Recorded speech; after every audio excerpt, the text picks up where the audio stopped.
नमो नमः। आज हम अपने बीएमएस के फर्स्ट ईयर का सिलेबस आरंभ करेंगे।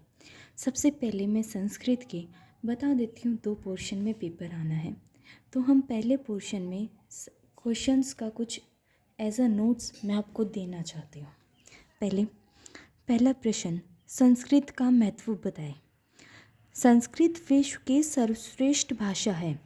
किसी भी भाषा की श्रेष्ठता उसके समृद्ध व्याकरण से होती है। संस्कृत व्याकरण पूर्ण, समृद्ध एवं वैज्ञानिक है। संस्कृत व्याकरण के नियम विज्ञान की कसौटी पर खरे उतरे हैं। व्याकरण के नियम के ज्ञान के बिना संस्कृत भाषा का अध्ययन नहीं किया जा सकता। अगर आपका ये क्वेश्चन आएगा तो आप इतना सारा ही लिखना है आपको। ऐसे ही नेक्स्ट क्वेश्चन, व्याकरण किसे कहते हैं, परिभाषित कीजिए। अब हम छोटी क्लासेस में भी ये चीज़ें हिंदी ग्रामर में पढ़ते आए हैं, उन्हीं में से हमें बताना है। जैसे जिस शास्त्र के द्वारा शब्दों की शुद्धता का ज्ञान होता है तथा जो शास्त्र भाषा को शुद्ध रूप में पढ़ना, लिखना और बोलना सिखाते हैं, उसे व्याकरण कहते हैं। भाषा को शुद्ध रूप में समझने के लिए व्याकरण का ज्ञान परम आवश्यक है। व्याकरण के बिना भाषा के शुद्ध रूप को नहीं समझा जा सकता। हमने व्याकरण समझ लिया, व्याकरण किसे कहते हैं, पहले हमने उसकी डेफिनेशन दे दी। फिर उसको जैसे इन्होंने बोला परिभाषित कीजिए, आप उसमें क्या करोगे, उसकी मतलब विशेषताएं बता दोगे कि उसकी और क्या क्या विशेषताएं हो सकती है। जैसे कि हमने इधर बता दिया कि उसको समझने के लिए, शुद्ध रूप को समझने के लिए व्याकरण आवश्यक है और इसके बिना उसके शुद्ध रूप को नहीं समझा जा सकता। इस तरह से हमें उसको डिटेल्स में बताना है।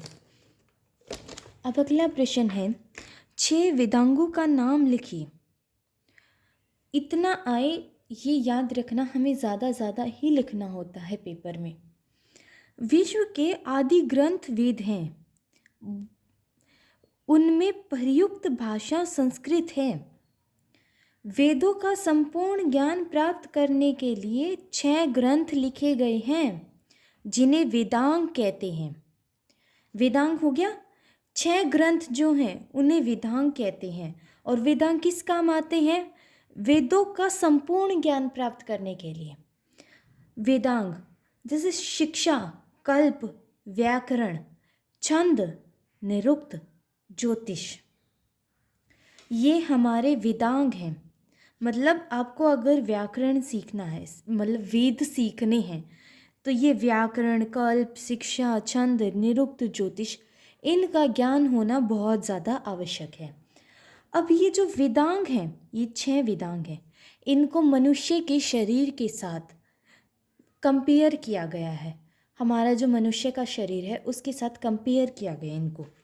जैसे शिक्षा, पहला वेदांग क्या है, आप एक ये सोच लो, मनुष्य की कोई बॉडी है और उसी के आपको अंग, जो मनुष्य के जो अंग हैं उनको इन वेदांग, वेदों के अंग और मनुष्य के अंग आपको अब कंपेयर करने हैं। अब जैसे शिक्षा के वेदों का नाक, हमारा नाक जो है वो वेदांग का कौन सा हिस्सा है, शिक्षा। हाथ, हमारे हाथ वेदांग का कौन सा हिस्सा है, कल्प।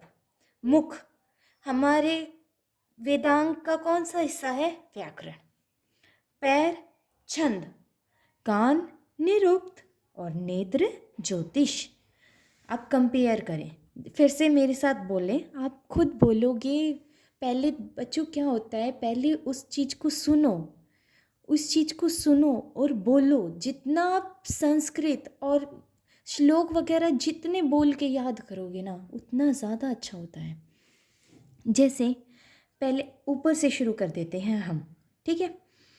नाक, नेत्र, सबसे पहले हमारे आएंगे नेत्र।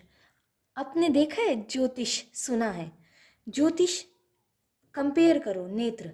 ज्योतिष हमारी देखता है, हमारी मतलब कुंडली देखता है, ये बोलते हैं, तो वो देख रहा है ना, तो वो नेत्र से कंपेयर हो गया, ज्योतिष नेत्र, ठीक है। निरुक्त, कान। अब कान पे आगे उसके बाद हमारा क्या आता है? नाक। नाक शिक्षा, शिक्षा बहुत ज़रूरी है। हाथ कल्प, व्याकरण मुख, छंद पैर। इन सभी में व्याकरण सबसे ज़्यादा महत्व रखता है। सबसे ज़्यादा इम्पोर्टेंट क्या है? व्याकरण। और व्याकरण कौन सा था बच्चों? देखो, व्याकरण मुख, व्याकरण मुख था। और सबसे ज़्यादा हमारा मुख इम्पोर्टेंट रखता है, हकीकत में ही सबसे ज़्यादा इम्पोर्टेंट कौन रखता है? व्याकरण रखता है, क्योंकि मुख के बिना बाकी सबका अस्तित्व निरर्थक है। मुख नहीं होगा, हमारे कान नाक कुछ हो जाए, डजेंट मैटर। इसलिए सबसे ज़्यादा इम्पोर्टेंट कौन रखता है? मुख। अब हम बात करेंगे व्याकरण का प्रयोजन। इसमें मतलब व्याकरण कैसे? साधुत्व का ज्ञान करना, वाक्य को शुद्ध रूप में प्रयुक्त करना व्याकरण का उद्देश्य है। हमें ये बताना है कि व्याकरण का उद्देश्य क्या क्या है। प्रयोजन का मतलब उद्देश्य होता है। साधुत्व का ज्ञान करना, वाक्यों को शुद्ध रूप में प्रयुक्त करना व्याकरण का उद्देश्य है। महर्षि पतंजलि ने व्याकरण का प्रयोजन इस तरह से बताया है।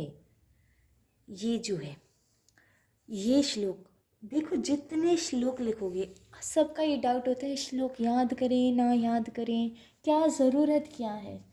बच्चों श्लोक आप पहले उसका हिंदी समझो, उससे श्लोक याद करो।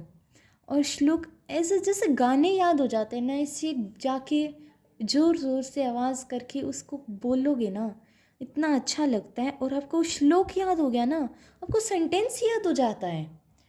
और जहाँ तक एग्ज़ाम के बाद जितना ज़्यादा श्लोक लिखोगे उतना ज़्यादा ही अच्छा होता है बच्चों पेपर के लिए।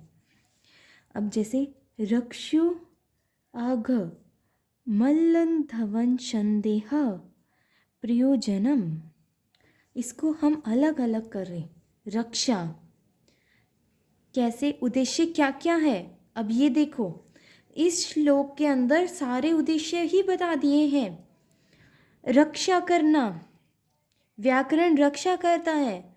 उहु आगम, देखो ऐसे अलग अलग करा करो चीज़ों को। देखो आगम, मैं एक बार इसको सारे को इरेज कर देती हूँ।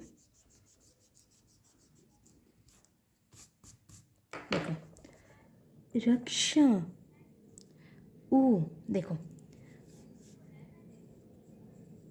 रक्षो है, देखो आ और ओ की मात्रा, तो क्या बन गया? देखो रक्षा प्लस ये ओ की मात्रा गई है ना, छोटे ओ की मात्रा है ऊ। आगे देखो आगम, ये आ का डंडा है आगम, ठीक है। लघु ये रहा असंदेह, ये रहा प्रयोजनम, इसका उद्देश्य है। ऐसे याद करोगे। अब देखो, अब आप इनको समझ लो कैसे। जैसे रक्षा, रक्षा क्या होएगी? वेदों की रक्षा करना। अब हर एक को इसने वन वर्ड में बता दिया, पर आप पेपर में क्या करोगे? उस चीज़ को वो डिफाइन कर लोगे बच्चों। जैसे रक्षा, वेदों की रक्षा करना। उहु यथास्थान पर प्रत्यय के प्रयोग संबंधित तर्क के लिए व्याकरण का होना ज़रूरी है।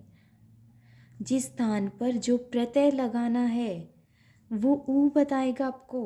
आगम, शास्त्रों के आदेश का पालन करना। व्याकरण होगा तभी शास्त्रों का आदेश का पालन होएगा। यह अभी आपको नहीं पता चलेगा, आगे पता चल जाएगा धीरे धीरे। लघु, शब्दों का लघु रूप में प्रयोग करना। असंदेह, व्याकरण युक्त शब्द और वाक्य के प्रयोग में कोई संदेह ना रहना। जभी तो हमारी जो संस्कृत भाषा है वो सबसे बेस्ट मानी गई है, क्योंकि उसमें संदेह का कोई नाम और निशान नहीं है। असंदेह यानी संशय रहित हो जाना, तभी ये चीज़ें होंगी। और ये हमारे व्याकरण का प्रयोजन है। अब आप इसको सिर्फ एक श्लोक को याद करो और आप उसको धीरे धीरे ऐसे कर सकते हो। और याद ऐसे ही करना है जैसे आपने देख लिया रक्षा, आपको ये बोलना नहीं आएगा तो भी मतलब उन वर्ड्स को जोड़ जोड़ के ऐसे जोड़ जोड़ के बना के देखोगे वो थोड़ा बहुत ही आगे पीछे जाएगा। वरना आप शुरू से श्लोक हिंदी से जैसे हम शुरू से हिंदी से इंग्लिश बनाते थे ना, यहाँ पे आप हिंदी से संस्कृत बना लो और धीरे धीरे आप ऐसे हो जाओगे वो संस्कृत का गाने की तरह याद हो जाएगा आपको। और फिर आप उसको उससे हिंदी बनाना शुरू करोगे।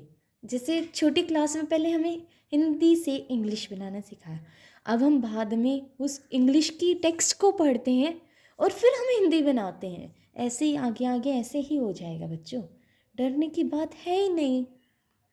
आज के लिए सिर्फ इतना ही। धन्यवाद।